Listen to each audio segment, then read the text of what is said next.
Apa hukum demo? Apa sebab orang-orang demo kepada presiden? Nggak puas. Dia demo karena nggak puas. Cuman itu doang kok cengeng. Ingat ikhwan, antum baca sejarah fitnatu khalqil Quran di zamannya Imam Ahmad bin Hambal. Fitnah orang-orang kaum muslimin dipaksa semuanya untuk mengatakan Al-Quran adalah makhluk. Siapa yang tidak mengatakan Al-Quran adalah makhluk akan kami penjara, bahkan kami bunuh.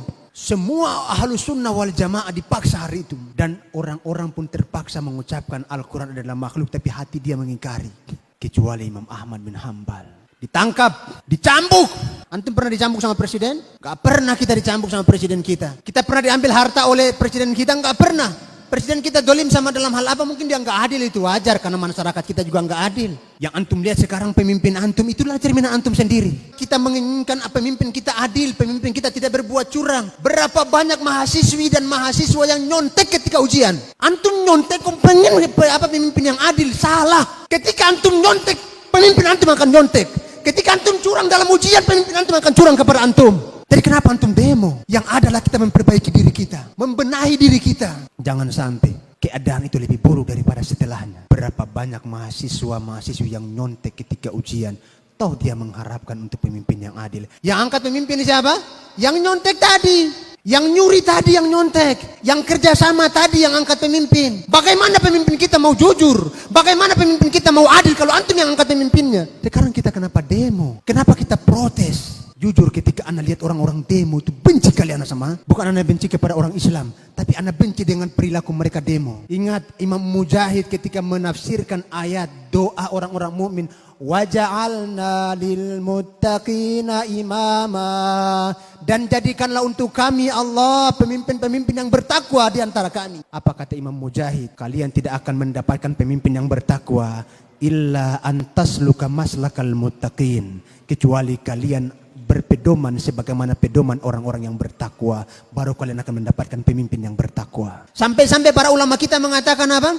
Kalau seandainya, dengar baik-baik ini perkataan, bukan perkataan aneh, ini perkataan para ulama. Kalau seandainya cambuk yang digunakan untuk memukul Imam Ahmad itu dipukulkan ke onta, pasti onta itu akan mati. Siapa di antara antum pernah dicambuk seperti itu? Itu babak belur ini semua Imam Ahmad ini. Ulama yang punya jutaan umat, yang punya jutaan pengikut. Sampai muridnya ketika melihat tadi itu mengatakan apa? Wahai Imam Ahmad, kalau seandainya kau memerintahkan kami untuk bunuh dia, kami akan bunuh dia. Bukan sekedar demo. Orang-orang dulu lebih berani daripada kita. Kalau seandainya kau mengatakan kepada kami, wahai Imam, untuk menghunuskan pedang untuk kami berontak, kami akan memberontak kepadanya. Apa kata Imam Ahmad bin Hambal? Kalian harus sabar dan taat kepada pemimpin kalian. Kita belum ada apa-apanya, ikhwah. Belum seberapa cobaan yang ada. Ada yang mengatakan, Ustadz, kalau kita diam saja negara kita ini jadi apa? Ustadz, kalau kita diam saja agama Islam ini mau dikemanakan?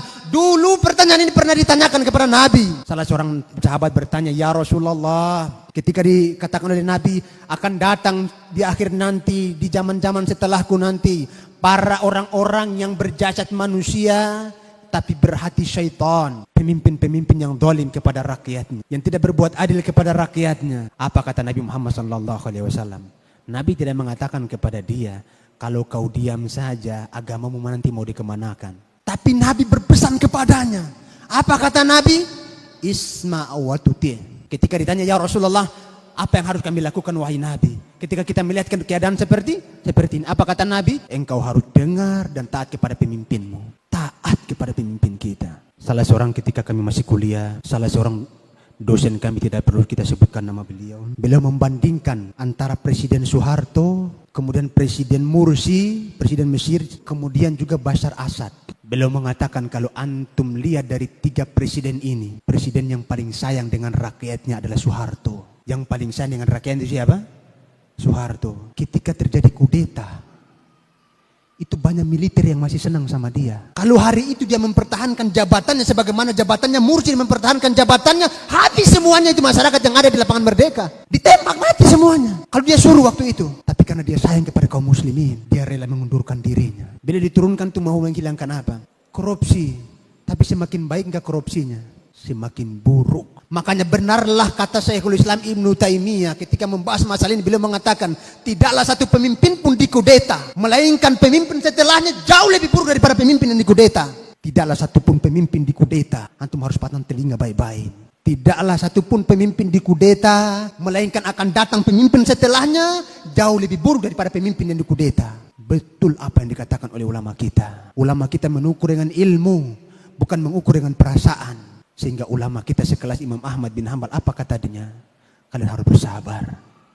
Bersabar itu jauh lebih baik daripada kalian memberontak. Demo hendaklah jangan antum ikuti. Ketika antum didemo oleh masyarakat satu RT, antum malu nggak kira-kira? Antum malu kan? Ini pemimpin kita di demo, yang namanya dikenal oleh semua orang, dipermalukan di hadapan masyarakat, belum di kalangan masyarakat. Apakah layak seperti itu kita sebagai agama Islam? Apakah layak seperti itu kita sebagai umat Islam? Apakah layak seperti itu kita sebagai umat yang beradab, umat yang berakhlak, umat yang berperadaban?